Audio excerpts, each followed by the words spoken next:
Hello there, and as usual, I'm Aaron from Last Stand Gamers, and welcome. So today I'm down at Anzio Camp in Leek once again to play a little bit more Airsoft, and you might notice that I'm carrying a little bit of a special weapon. Now this is of course an RPG-7. You're probably wondering, what are you doing with an RPG-7 in a sort of urban environment like this? Well, I thought it'd be a little bit fun just to see how it worked, and originally at the start of the day it started giving me a few headaches on how to use it, but towards the end I managed to get quite a few decent kills.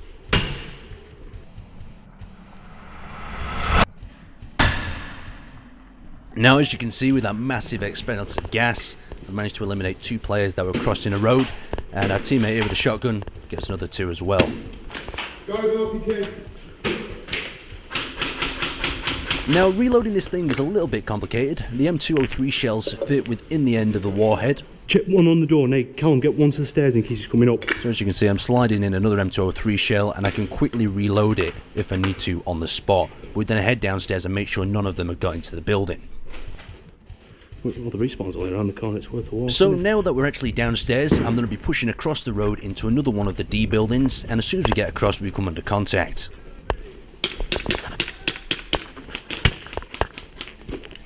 Now, as the plan's gone a little bit to pot, and we've actually been separated as we've been crossing over, only 2 of us, including myself, have managed to actually reach into this building.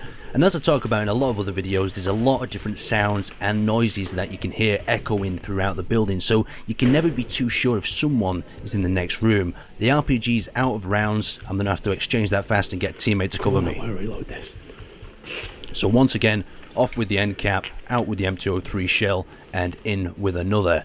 So it's a quick little process. I'm going to hammer another one in, and the little bit of a risk with these M203 shells is sometimes they lose gas, meaning that they are not going to fire. So people on the other end of them, it's a bit like Russian roulette sometimes. You're either going to take them out, or you're just going to go in a little bit of a cloud of smoke and nothing's going to happen. So I'm directing my teammate to cover that side of the building, and I'm going to take this other side. You've got to be careful from light upper areas and lower floor areas as well. It's pretty much like running a bit of a bolt action rifle in buildings, but you've got a shotgun spread to give you a little bit of an advantage, checking both upper story and lower story, and I'm going to move across. Now, as I reach this end pillar, I come under contact from somewhere, but I can't be sure, so I'm going to dash to where there's a little bit more cover within this darkness, and hopefully push around here and try to get on the flank whoever just shot at me. So I've slowed my breathing by now, and I'm really listening to the sounds of the actual building itself, trying to hear where its shots are echoing from, and I can hear a little bit of talk and a little bit of movement coming from the main hallway at the front entrance of this building. So there we go, I just caught a glance of someone on the right in the main hallway, so what I'm going to do is pull out a grenade and throw it in there, hopefully to clear that, or even just make them run out of that room so I can get a little bit closer. So with the grenade going off, didn't seem like there was actually anyone in there, or they managed to escape in time. So I fired a second shot with the RPG, trying to direct it against the wall so it doesn't hit my teammate at the other end of the corridor. Now direct how I need him to push in with me. Now hopefully the RPG firing itself or the grenade has scared off whoever's in this room, and he was correct, but a guy decides to rush back in. And now there's a little bit of an exchange of fire there, but I managed to get eliminated. Now my teammate's going to do the rest of the job for me.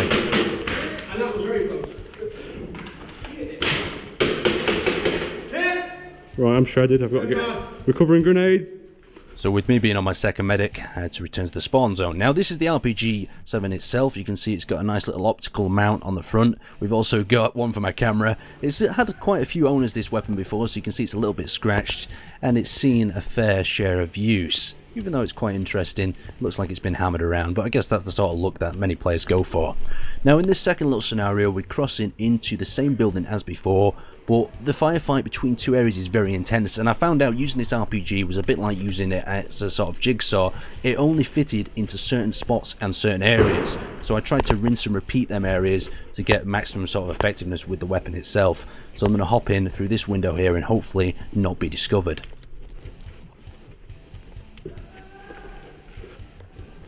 Now, as I enter this building, I can hear some light talking coming from this doorway here, so I'm not sure how close they are. And I spot one player on the left, but I'm not going to engage him. But then I spot a friend on the right. I wasn't too sure if the guy on the left was already out, but I definitely eliminated one on the right. Now we're pushing up into that right room to clear the other guy who popped out.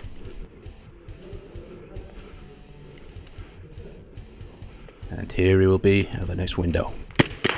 Now he's out of play, I'm going to push around and I'm just going to spend a little bit of time trying to reload the RPG, and then my console falls off. Just great. So I have to pick that guy back up and slide him into my pocket, and that gives him enough time for one player in there to actually get medics up.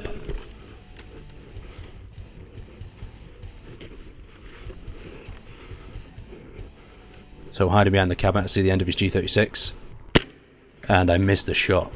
So I'm going to try rush around left, and as I rush around left I get shot from the right across the field. An interesting little play. Nice bit of use of the RPG. The RPG also came in use really well on the upper stories where you could fire down onto a large group of players, but sometimes with the shells being a bit unreliable, you got situations like this.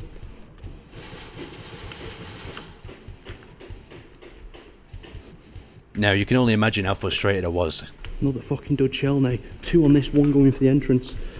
Luckily I had a teammate to cover me while I did the reload. Yeah, 1 meant for the entrance.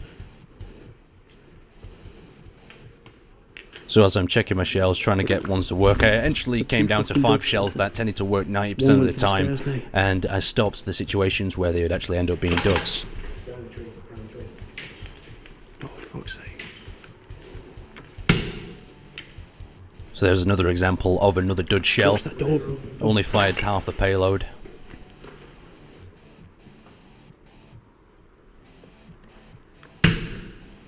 Now, another good effect of the RPG, aside from getting the odd kill with it, was the fear factor. It caused many players to simply run away from where the explosion sound come from, and in many situations when defending buildings this was really useful because it would halt attacks on the pure of the pop and the sort of gas being expelled by itself. Now, the next few clips I'm going to show you are some bonus little footage. I've got a lovely one of one of my teammates here with his Scar LWE. Is it close? Is it close?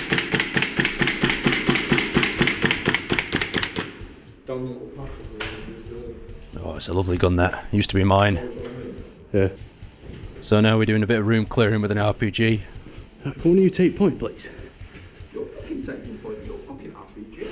But some teammates believe that an RPG is a better room clearance weapon. Now here's a final little bonus scare clip. Colour. Colour. I'd like to thank you guys for watching, and I'll see you next time.